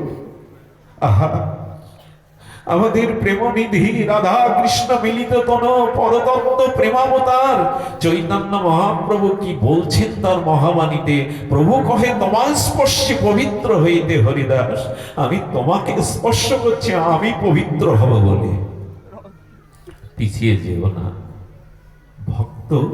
ভক্তে কাকে ভালোবাসবে জগতে? কাকে ভালোবাসা উচিত? সমর্পিত গৌর চরণে নিজেকে সঁপে দিয়েছিলেন। মহাপ্রভু যখন সন্ন্যাসের পরে শান্তিপুর অদ্বৈত ভবন হতে চিরদিনের জন্য বিদায় নেমে লীলা চলে, তখন হরিদাস সবার পেছনে এসে দাঁড়িয়ে পেছনে দাঁড়াতেন, সামনে দাঁড়াতেন না। দৈন্য না হলে তো ভজন রক্ষা হয় না। তিনি দৈন্যের মূর্তিমন্ত বিগ্রহ, পেছনে দাঁড়িয়ে কি বললেন জানেন? শব্দটা আমার বড় হৃদয়ে লাগে। হরিদাস মৃদুমৃদ দৈন্য স্বভাবত মাথা নত করে বললেন, লীলা চলে চলিলে তুমি মোর কোন গতি? প্রভু, তুমি লীলা চলে চলছ, আমার কি গতি বলতে পারো? জল ছাড়া তো মাছের অস্তিত্ব বাঁচে না, মাছ তো বাঁচে না জল ছাড়া। আমার এটা আবেগ নয়, ভগবান ভক্তকে কিরূপ ভালোবাসে, আর ভক্তও ভগবানকে সর্বস্ব কিভাবে দেন। লীলা চলে চলিলে মোর কোন গতি। হরিদাসের গতি নাই, তিনি লীলাচল চিনেন না, কিন্তু কতটা সমর্পিত। হরিদাস বলছেন, লীলা চলে যাইতে মোর নাহিক শক্তি। প্রভু, লীলা চলে যাওয়ার আমার শক্তি কোথায়? কি করে এই পাপিষ্ট জীবন আমি ধারণ করব তোমা বিহানে? হে গৌর সুন্দর, হে গৌর হরি, তুমি ছাড়া যে মোর কেহ নাই, এই পাপিষ্ট অধম জীবন আমি কি করে ধারণ করব? দেখুন, যেমন ভক্তের জন্য তেমন আমার গৌর হরির জন্য। দেখেন, তোমা লাগি জগন্নাথে করিব নিবেদন। একবারও বলছেন না আমি তোমায় নিয়ে যাব, আমি তোমায় আশ্রয় দেব, বলে তোমার জন্য আমি জগন্নাথকে নিবেদন করব। যেমন ভক্তের জন্য তেমন গৌর হরির জন্য। এই ভগবানকে উপেক্ষা করা যায়? ভালো না বেশি পারা যায়? তোমা লাগি জগন্নাথে করিব নিবেদন। হরিদাস ঠাকুরকে সিদ্ধ বকুলে মহাপ্রভু রেখেছিলেন, মহাপ্রভু রেখেছিলেন। আর আর হরিদাস কালী। আচ্ছা, আমার এখানে একটা কূট প্রশ্ন জাগে। আমার তো সুবুদ্ধি নাই, সরল বুদ্ধি নাই, নিষ্কপট বুদ্ধি নাই। আচ্ছা প্রভু, তোমার ভেতরে অপবিত্রতা কি আছে যে তুমি হরিদাসকে স্পর্শ করে পবিত্র হবে? প্রভু, কথা বলবে তো একটু শাস্ত্র মেনে বলো। সচ্চিদানন্দ প্রেমময় তনু রাধা ভাবকান্তি নিয়ে জগতে এসেছো, তোমার ভিতরে অপবিত্রতা কি আছে যে তুমি হরিদাসকে স্পর্শ করছো পবিত্র হওয়ার জন্য? প্রভুর উত্তরটা দিয়েছেন অনুভবী জন, গৌর পরিকর জন। মহাপ্রভু বলছেন, হরিদাস দেখো, ছোটবেলা থেকে তুমি পরম বিরক্তি, সংসারের কোনো সুখের আস্বাদন তুমি কখনো নাওনি, কখনো নাওনি। সেই শিশুপাল হতে পিতামাতারা হয়ে তুমি কত কষ্ট সহ্য করেছো। কেমন কষ্ট জানে? 22 বাজারে যখন যাকে বেত্রাঘাত করা হয়, রক্তাক্ত শরীরে মাটি লাল হচ্ছে, তবু হরিদাস হাসি মুখে প্রভুর নাম নিচ্ছেন, হরে কৃষ্ণ কৃষ্ণ কৃষ্ণ হরে হরে, হরে রাম রাম রাম হরে। হাসি মুখে নাম নিচ্ছেন। আচ্ছা, আমরা ঘরে বসে চেয়ারের উপরে বসে ষোলমালা করতে আমাদের কত কষ্ট, মনে মনে চাবুকের বাড়ি আমার পিঠে পড়ছে। আর হরিদাস চাবুকের সামনে, শাসকের সামনে রক্তাক্ত শরীরে প্রেমানন্দে নাম নিচ্ছেন। হরিদাস জানালো, যার কাছে নাম আছে তার দুঃখ কি গো? পরমানন্দে নাম নাও। নাম নিতে নিতে আপনাদের জানা, তবু পুনশ্চরণ করছি। নাম নিতে নিতে হরিদাসকে যখন বলল, তার সেই সেনারা, শাসকের সেনারা, ওগো তুমি না মরলে তো আমাদের মরতে হবে। হরিদাস ঠাকুর তিনি যোগ অবলম্বন করলেন, মহাযোগেশ্বরের মতো তার নিঃশ্বাস প্রশ্বাস ক্রিয়াকে যোগের দ্বারা নিস্তব্ধ করলেন। ঘটনাটা এই কারণে বলছি, দেখুন যখন উনি মৃত প্রায় পড়ে আছেন, সবাই ভাবলো হরিদাস মারা গেছে। এই কথাটা আমার খুব লাগে, কেন জানি না, হৃদয়টা ডুবরে ওঠে। হরিদাসের শরীরটাকে নিয়ে সেদিন কি আলোচনা হচ্ছে জানেন? বাজারে স্বয়ং ব্রহ্মা প্রহ্লাদের আবেদেশ নামাচার্য কেন প্রভু তাকে স্পর্শ করতে চাচ্ছেন? ওই মুহূর্তে পড়ে আছে। মুসলিম ভাইরা বলছেন ওকে কবরে দেওয়া যাবে না, তাহলে ও ভেস পেয়ে যাবে, ও কবরে দেওয়া যাবে না। হিন্দুগণ কি বলছে জানেন? ওকে কে পোড়াবে? ওর তো কেউ নেই, মুখে আগুন কে দেবে? আহারে, ব্রহ্মার অবতার হরিদাস ঠাকুরের নিথর দেহটা পড়ে আছে, তাকে সৎকার করবার জন্য কেউ দায়িত্ব নিতে যাচ্ছে না। কতটা কষ্ট সহ্য করতে হয়, কিভাবে আচরণ করে শিখিয়েছেন। কেউ কেউ বলল ওকে ফেলে দাও নদীতে, করে করে মাছ কীট পতঙ্গ দেহটা করে করে খায়। মহাপ্রভু সঙ্গে সঙ্গে বিশ্বম্পাত্য বিশ্বের সমস্ত ভার একত্রিত করে হরিদাসের দেহকে অবলম্বন করলেন মহাপ্রভু, যাতে দেহটা তুলে কেউ না ফেলে দিতে পারে। মহাপ্রভু আশ্রয় করলেন বিশ্বম্ভর, এত ভারী হয়ে গেল হরিদাসের দেহটা। সঙ্গে সঙ্গে পতিত পাবনী সত্য পাতকনাশীল হরির চরণশ্চতা গঙ্গা বলছে, প্রভু দাও না, হরিদাসের দেহটা আমার বুকে তুলে দাও না, একবার আমার কাছে দাও প্রভু। কলির জীব আমাদের স্নান করে তাদের পাপ রেখে যায়, আমি গঙ্গায় পাপ কাকে দেব? হরিদাসের মতো নিষ্কিঞ্চন নামনিষ্ঠ পরম ভক্তকে যদি আমি বুকে পাই, স্পর্শ পাই, আমি গঙ্গা ধন্য হয়ে যাব। দাও প্রভু, ওকে আমার কাছে দাও। হরিদাস ঠাকুর লজ্জা নিবারণের জন্য একটা বস্ত্রখণ্ড মাত্র লজ্জা নিবারণ করতেন। মহাপ্রভু বললেন, হরিদাস, তোমার মতো দৈন্য আমার নাই, তাই যেহেতু তোমার মতো দৈন্য আমার নাই, তাই তোমাকে আমি স্পর্শ করছি যাতে তোমার মতো দৈন্য আমার আসে। এই হলো ভক্তের মীরাকে যেমন গ্রহণ করলেন। আচ্ছা, আজকে তো নির্জান, আজকে যেহেতু পারলৌকিক আত্মকল্যাণ ঠাকুর হরিদাসের প্রসঙ্গটা আসে, আপনারা ভক্তাধীন ভগবানকে না ভালোবেসে বড় ভুল হয়ে গেছে গো। ভালোবাসাটা ভুল জায়গায় নিয়োগ দিয়েছি আমরা। আমাদের যে ভালোবাসাটা প্রভু দিয়েছিলেন, সে ভালোবাসাটা সঠিক জায়গায় দেয়নি, এই জন্য অভিশাপ বয়ে বেড়াতে হচ্ছে।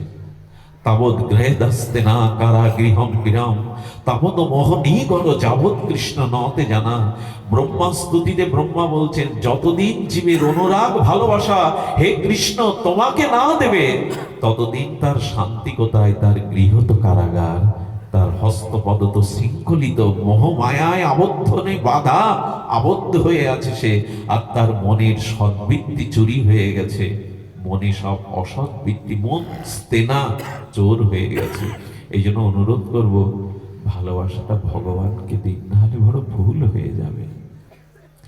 ভালোবাসা যাকে তাকে দেওয়ার জিনিস নয়। ওই যে বললাম, বিচার সংসারকে দিন, বুদ্ধি সংসারকে দিন, কিন্তু প্রাণ বা মনের অনুরাগ ভগবানকে দিন, তা না হলে অভিশাপ ঘুচবে না। এই পুনঃ পুনঃ জন্ম মৃত্যু চক্রের আবর্তনের অভিশাপ ঘুচবে না। অনুরাগ ভালোবাসা ভগবানকেই দিতে হবে, ভগবানকেই দিতে হবে। এই জন্য ভক্ত যেমন ভগবান ছাড়া তার অস্তিত্ব, তিনি তিনি ক্ষণকালও থাকতে পারেন না, ভগবান তদ্রূপ। আপনারা জানেন ভগবান তদ্রূপ এই কারণে যে হরিদাস ঠাকুরের মহামহিমা প্রসঙ্গে ভক্তাধীন ভগবানের গৌর লীলাতে এক অপূর্বতা। আচ্ছা, হরিদাসের দেহটা, নিথর দেহটা, হ্যাঁ, মহাপ্রভু যখন সাংকে স্কন্দে নিলেন, প্রেমাবিষ্ট হয়ে নৃত্য করতে লাগলেন। হরিদাসের তনু প্রভু কোলেতে উঠাইয়া অঙ্গনে নাচেন প্রভু প্রেমাবিষ্ট হইয়া। প্রেমেতে হরিদাসের নিথর দেহটাকে নিয়ে প্রভু নর্তন কীর্তন করছেন, বারবার আলিঙ্গন করছেন, আমার হরিদাস, আমার হরিদাস। এই দেখুন, ভালো কাকে বাসতে হয়? ভগবানের চরণে, শ্রী গৌর চরণে হরিদাস সর্বস্ব সমর্পণ করেছে। গৌর বিনা তিনি অন্য কিছু চাননি, জানেনও না। শ্রীনাম আর নামময় গৌরকেই তার জীবনে যথাসর্বস্ব দেওয়ার প্রাপ্তি হলো কি? মৃত ব্যক্তিকে দর্শন করতে গেলে আমরা স্নান করি, অপবিত্র জ্ঞান করি, মরা স্পর্শ হয়েছে, আর প্রভু ভক্তের দেহটা নিয়ে বারবার আলিঙ্গন করছেন, চুম্বন করছেন। কি বললেন জানেন? মহাপ্রভু বললেন, হরিদাস, আজকে বাধা দেবে না, আজকে বাধা দেবে না। এই দেখো, আমি তোমাকে বুকে জড়িয়ে ধরেছি, আজকে বাধা দেবে না। তুমি তো কোনোদিনই আমাকে আমার পক্ষে আলিঙ্গন দেওয়ার জন্য তুমি এগিয়ে আসনি, আজ বাধা দেবে না। শোনো হরিদাস, আজ তোমার ইচ্ছা পূরণের দিন শুধু নয়, আজ আমার ইচ্ছা পূরণেরও দিন। আজ তো আর বাধা দিতে পারবে না।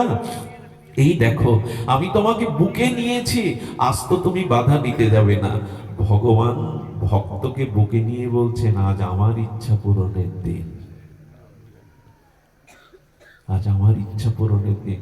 হরিদাসকে আর বিহ্বল হয়ে প্রেমন্ত স্বরূপ দামোদর ছিলেন অনুভবী প্রভু, হরিদাসকে দাও, ওর অন্ত্যেষ্টি ক্রিয়া করতে হবে, দাও প্রভু। অনুভবী স্বরূপ দামোদর নিলেন। এর পরের ঘটনা আপনাদের জানা। মহাপ্রভু যখন হরিদাসকে নিয়ে, আমার মনে হয় এই যে অন্ত্যেষ্টি ক্রিয়ায় সব যাত্রায় নামের দলকে পেছনে থাকা উচিত নয়, নাম আগে যাবে। আমরা দেখবেন সব যাত্রায় মৃত শবের পেছনে নামের দল যায়, কিন্তু নাম যাবে অগ্রে। মহাপ্রভু পরিকরগণ হরিদাসকে নিয়ে চলেছেন পুরীর সমুদ্র দুয়ারে। হরিদাসকে যখন সিদ্ধ বকুল থেকে তুলছেন, তখন সিদ্ধ বকুল কয়েকটা বকুল ফুল আর তার বিরহ অশ্রু হরিদাসের বুকের উপরে দিলেন, যেন সিদ্ধ বকুল বলছেন, ও ঠাকুর, আমাকে কে আর এমন করে তোমার মধুমাখা নাম শোনাবে? আমি আজ নাম হতে বঞ্চিত হলাম। তোমার এই মধুমাখা প্রেমসিক্ত হরিনাম আমাকে কে শোনাবে? ওগো, বৃক্ষেরও হরিনামের জন্য, হরিনামে বিরহে, ভক্ত বিরহে দুফোঁটা প্রেমশ্রু ফেলে। কই, আমার তো এই বিরহ আসে না, আমার তো ব্যাকুলতা আসে না। আজ ফুল দিয়ে, বিরহ অশ্রু দিয়ে বিদায় দিল সিদ্ধ বকুল। সমুদ্রের তীরে ঠাকুর হরিদাসের দেহটা যখন প্রভু রেখেছেন না, সমুদ্র সা সা হু হু রবে, যেন তার বিরহ জানাচ্ছেন, ও ঠাকুর, আমার তীরে বসে এমন করে তো আর কেউ হরিনাম শোনাবে না ঠাকুর। সমুদ্র ব্যাকুল হয়ে গেছেন। আর পুরীর সমুদ্রে হরিদাসের তনুকে মহাপ্রভু যখন স্নান অভিষেক করাচ্ছেন, ভক্তদের বললেন, হরিদাসের পাদদক যে পান করবে তার অচিরেই প্রেম ভক্তি, কৃষ্ণ ভক্তি হবে। হরিদাসের পাদদক পান করলেন আর সমুদ্রকে বললেন, সমুদ্র, তুমি তীর্থে ছিল, আজ হতে তুমি মহাতীর্থে রূপান্তরিত হলে। হরিদাসের চরণ স্পর্শ জলে তুমি মহাতীর্থ হলে। ভক্তের চরণ স্পর্শে আজ তুমি মহাতীর্থে রূপান্তরিত হলে। হরিদাসকে প্রভু ডোর কৌপিনী দিয়ে আর বালু সমাধিতে দেওয়ার পরে যে ঘটনা পৃথিবীতে ঘটেছিল তা বড় বিরল। স্বয়ং লক্ষ্মী দেবী অন্নপূর্ণা যার চরণ সেবার জন্য উন্মুখ হয়ে থাকেন, সেই স্বয়ং গৌর হরি আজ পাশরীর কাছে আঁচল পেতে ঠাকুর হরিদাসের ভক্তের জন্য ভিক্ষা মেগেছিলেন, দাও আমার হরিদাসের মহোৎসবে, আমার হরিদাসের বিজয় উৎসবে আমাকে ভিক্ষা দাও। আর স্বয়ং ভগবান আঁচল পেতে ভক্তের জন্য ভিক্ষা করছেন। এই হলো আমার গৌর হরি। ভক্ত ছাড়া তো তার কিছু নেই। এই জন্য মহাপ্রভুকে ভালোবেসে, হরিনাম হরিকথাকে ভালোবেসে, গৌর চরণাশ্রয়, ভাগবতকে আশ্রয়, হরিনামকে আশ্রয়। এটা ব্রহ্মা সাধারণ নন, বেদ বক্তা আদি গুরু। সেই ব্রহ্মা এসেই যখন হরিনামের শিক্ষা দিলেন, তখন জ্ঞানী গুণীজন যেন একথা না বলে যে হরিনাম সাধারণ আবেগ প্রমাণ মানুষের ধর্ম।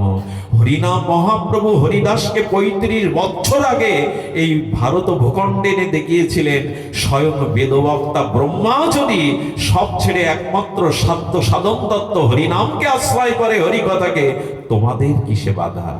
হরিনাম সাধারণ সাধন নয়, ভাগবত শ্রবণ সাধারণ সাধন নয়, সর্বসাধ্য সাধনার শিরোমণি হলো হরিনাম হরিকথাতে রুচি আনা। এটা এই বর্তমান মহাপ্রভুর কলিযুগে সমগ্র সাধনার সারাত্ম শিরোমণি হরিনাম এবং হরিকথা। সেটা ব্রহ্মার অবতার হরিদাসকে দিয়ে দেখিয়েছে সুধীজন। এই জন্য মহাপ্রভু ভিক্ষা করলেন। আজকে যারা এই অনুষ্ঠান করছেন, প্রয়াতা কল্পনা রানী কৃষ্ণদাসী সাহা উপাধি, জাগতিক উপাধি আমরা দেব না, ওনার উদ্দেশ্যে তার উত্তর পুরুষগণ এই যে অনুষ্ঠানের আয়োজন করেছেন, ধন্য তাদের সুবুদ্ধি, ধন্য তাদের মেধা। তারা এমনি করে এমন মহান আচার্য, আপনাদের মতো স্নিগ্ধ ভগবানের একান্ত অনুরাগী ভক্তদের চরণ ধুলিতে এই আঙিনা ধন্য করেছেন। শুধু এই নয়, কোন পূর্বপুরুষের উদ্দেশ্যে যদি কোনো সাধু সমাগম হয়, হরিকথা হরিনাম কীর্তন হয়, সেই পুরুষগণ অপর থেকে পূর্ণ আশীর্বাদ করতে থাকেন উত্তর পুরুষে, তাদের পরম দিব্য ধাম প্রাপ্তি হয়।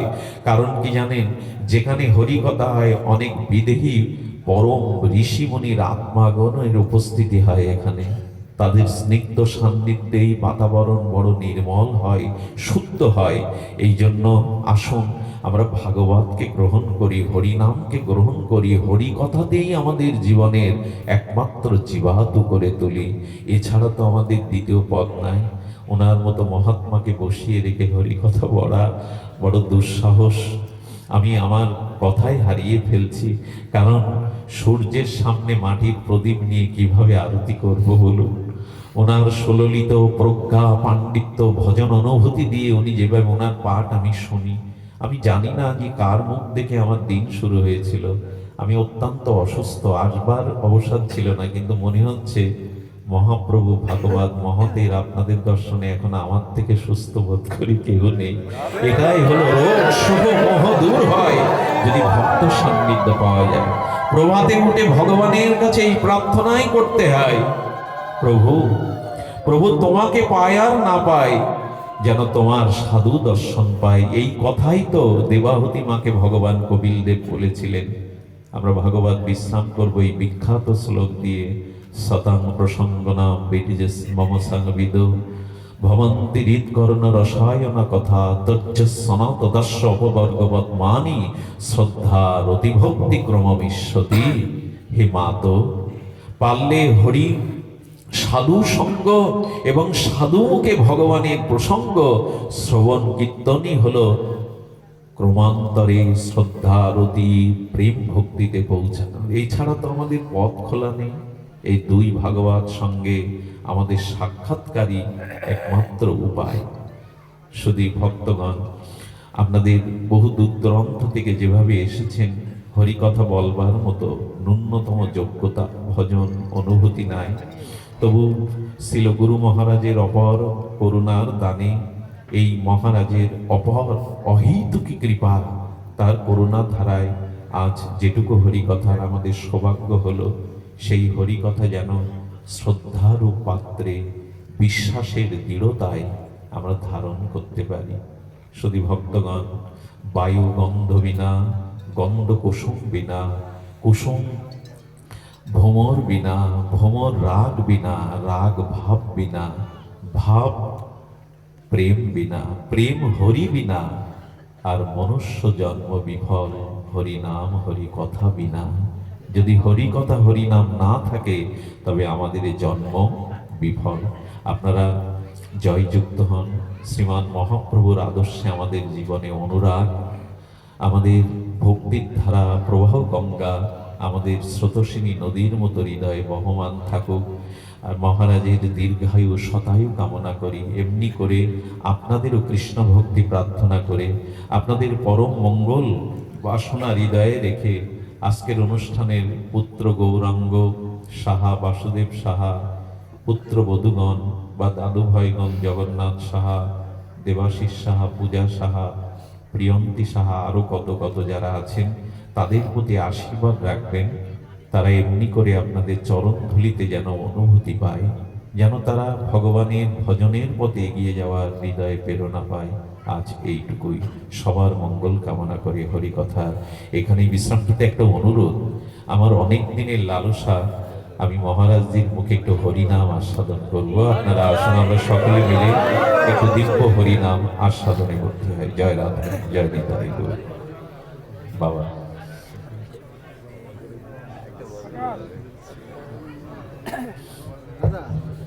ও, আমাদের ধনঞ্জয় কৃষ্ণ দাসের রাধাকুণ্ডের কিছু গ্রন্থ আছে গুরু মহারাজজির, ওর কাছ থেকে সংগ্রহ করতে পারে। এর আয়ের অংশটাও শ্রীমন্দিরে দান করে, ওর কাছ থেকে এই গ্রন্থ সংগ্রহ করতে পারে।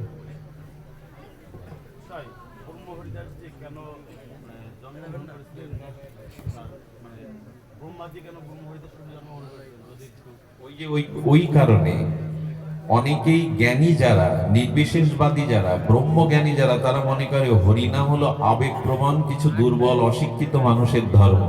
এই জন্য মহাপ্রভু হরিনাম ধর্ম যে সর্বসাধনার শিরোমণি, এই জন্য ব্রহ্মাকে হরিদাস রূপে পাঠালেন।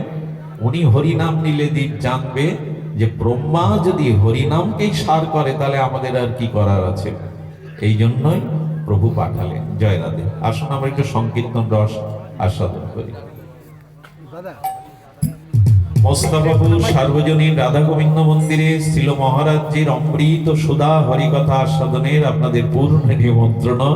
আপনারা উপস্থিত হয়ে হরিকথা আস্বাদন করবেন।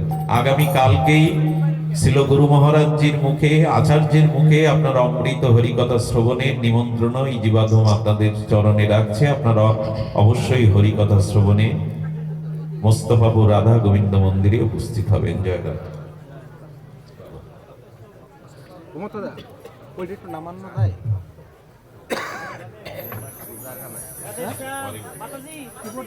এই পেছে সরানো যায় দাদা? ঘুমোতদা এই পেছে হে সরানো যায়?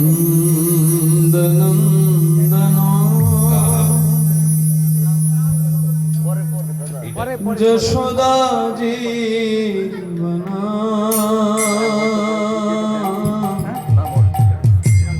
হে দামোদর ঘুমোতদা ওরে নাচতে হলে বাবা মুখ আসে না। হে শ্রীমান রাধে রাধে। হে নন্দনন্দন अखिल राधे राधे। हे दामोदर हे श्रीमाधव हे नंदनंदन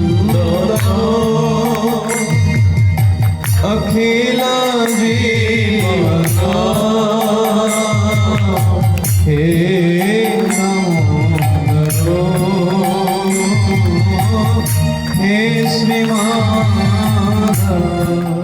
হে গোপী গীতির সুর, প্রজাঙ্গনাগণ গোপীগণ তাদের বিরহে গীতি শ্রীমদ্ ভাগবতের দশম স্কন্ধের 31 অধ্যায়ে 19টি শ্লোক সমন্বিত গোপী গীতে তারা প্রকট করেছিলেন। সেই সুরটাকে সামনে রেখে আমরা 2 মিনিট একটু করে নাম করব সবাই উচ্চেশ্বরে। तव कथामृतं तप्त जीवनं कविभिरीडितं कल्मषापहं तव कथामृतं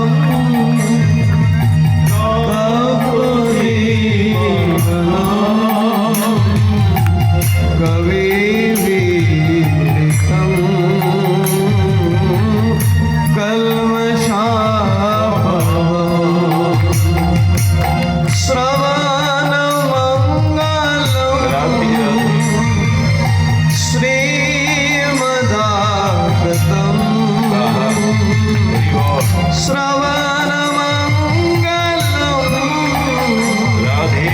श्रीमदागतं भुवि गृह्णन्ते भूरिदा भुवि गृह्णन्ते भूरिदा। हरे कृष्णा कृष्णा कृष्णा हरे हरे हरे राम राम हरे हरे। সবাই বলুন হরে কৃষ্ণা কৃষ্ণা কৃষ্ণা হরে হরে हरे राम हरे राम राम हरे हरे हरे कृष्णा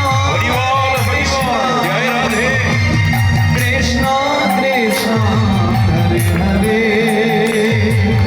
हरे राम राम राम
সবাই ধরছে একটা ভজন গান না ছিলেন আঞ্চলিক ভাষা হরিনা অনেক দূর যেতে হবে। আবার প্রথম। সবাই ধরছে আঞ্চলিক ভাষা হরিনা আঞ্চলিক ভাষা হরিনা আমরা একটু শুনতে চাই হবে হবে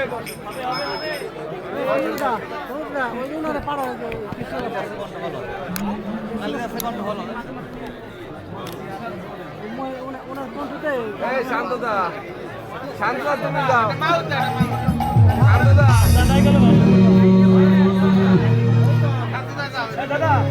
গরব হো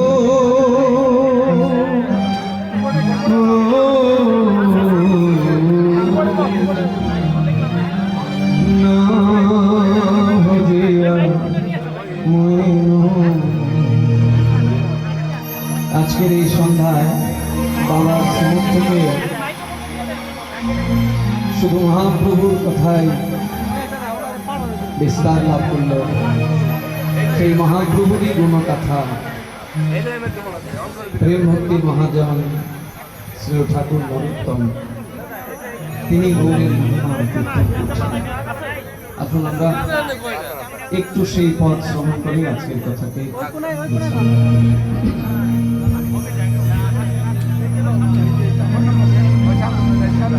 প্রেম রত্ন ধন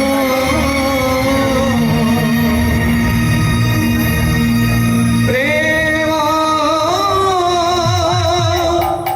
রত্ন ধন হেলা হরণ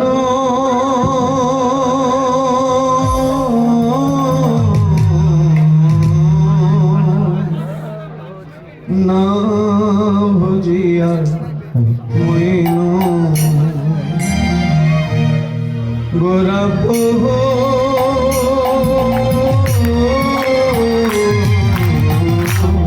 না ভজিয়া মইন গোরব হো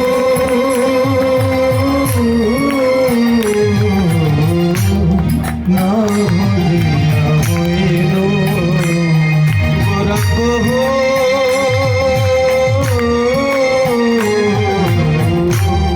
না ভজিয়া মইন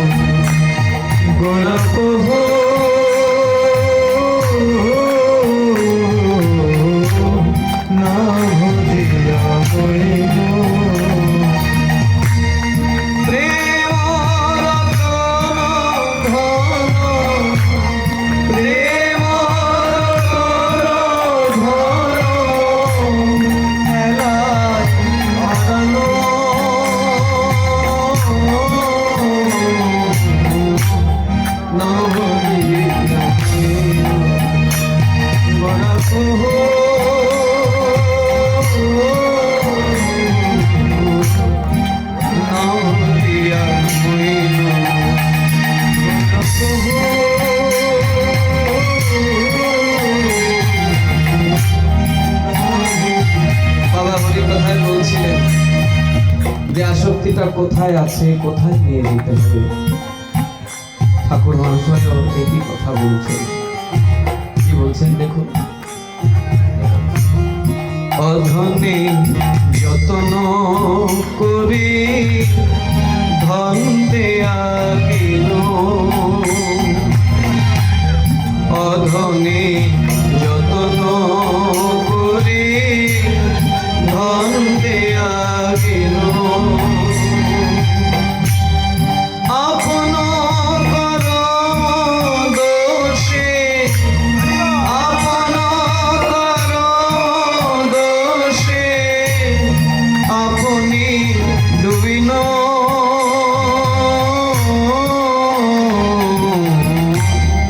নহরি রামইন গোরা পোহ,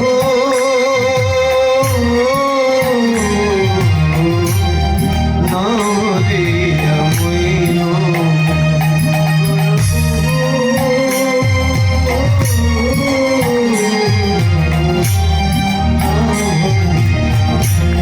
রাধে রাধে। সত সঙ্গ ছাড়ি কইন অসতে বিলাস,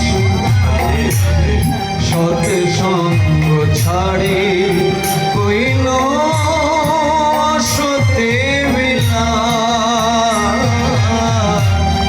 সত সঙ্গ ছাড়ি কইন অসতে বিলাস,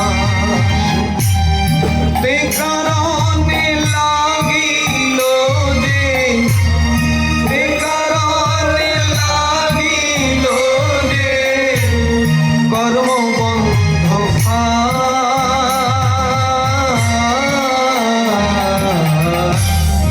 না বলিয়া হইল গোরা বহু,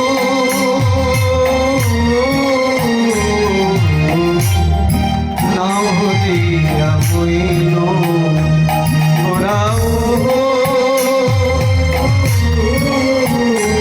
সবকিছু ঢেলে দিয়েছেন ঠাকুর মহাশয় এই ফলে, শুধু যদি একটু আমরা অনুভব করতে পারি সত্যি।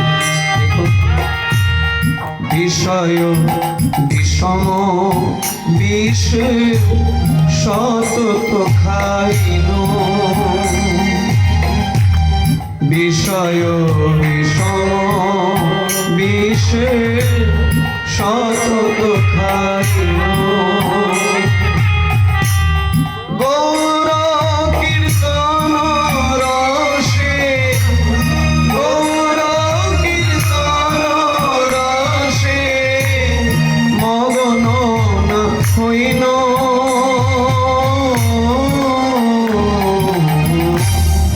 নহরিয়া হইল গোরা বহু,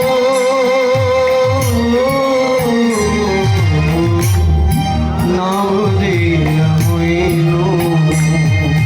রাধে রাধে। আমরা শেষ পদে আসছি। ঠাকুর মহাশয় আমাদের কথাই বলছেন, কিন্তু আমরা তো বলতে পারি না। তিনি কি বলছেন দেখুন, কেন বা আছই প্রাণ কি সুখ লাগিয়া, কেন বা আছই প্রাণ কি সুখ লাগিয়া, নরোত্তম দাস কেন, নরোত্তম দাস কেন না গেল মন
কৃষ্ণ হরে হরে হরে রাম রাম রাম হরে হরে হরে কৃষ্ণ হরে কৃষ্ণ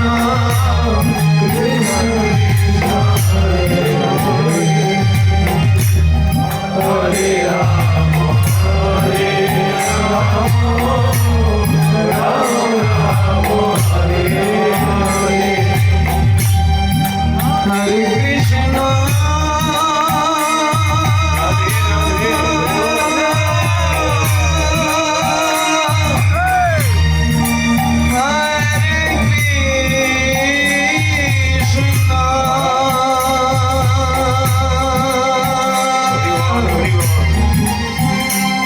Krishna